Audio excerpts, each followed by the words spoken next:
কিতাবুল আদাব Islamic studies part 17। শুধু আসসালামু আলাইকুম বললে কতটি নেকি হয়? 10টি। রাসূল সাল্লাল্লাহু আলাইহি ওয়াসাল্লাম ছোটদের কেন সালাম দিতেন? আদব ও শিষ্টাচার শিক্ষা দেওয়ার জন্য। পথহারা ব্যক্তিকে পথ দেখানোর কিসের উদাহরণ? রাস্তার হক। বান্দা কতক্ষণ পর্যন্ত পূর্ণ ইমানদার হতে পারবে না? যতক্ষণ পর্যন্ত না অন্যের জন্য তাই পছন্দ করবে যা নিজের জন্য পছন্দ করবে। আল্লাহ তাআলার কাছে সর্বোত্তম কে? যে আগে সালাম দেয়। ইহুদিরা কিভাবে সালাম দেয়? আঙ্গুলের ইশারায়। খ্রিস্টানরা কিভাবে সালাম দিত? হাতের তালুর ইশারায়। ইস্তিনজন শব্দের অর্থ কি? অনুমতি প্রার্থনা করা। ইস্তিজন। আদাব শব্দের অর্থ কি? শিষ্টাচার বা ইটিকুয়েট। ঘরের প্রবেশের সময় সালাম দিলে কি উপকার হয়? ঘর ও পরিবারে বরকত হয়।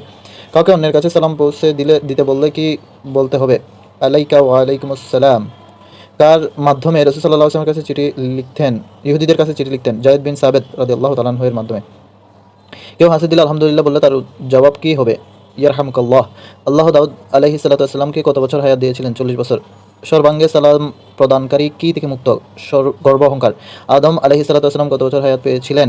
1000 বছর। সবচেয়ে কৃপণ ব্যক্তিকে যে সালাম দিতে কার্পণ্য করে? আবু হুরায়রা রাদিয়াল্লাহু তাআলা কত বছর বয়সে ইসলাম গ্রহণ করেন? 30 বছর। আদম আলাইহিস সালাম ও হযরত দাউদ আলাইহিস সালামকে কত বছর বয়স দান করেছিলেন? আদম হযরত দাউদ আলাইহিস সালামকে 60 বছর বয়স দান করেছিলেন।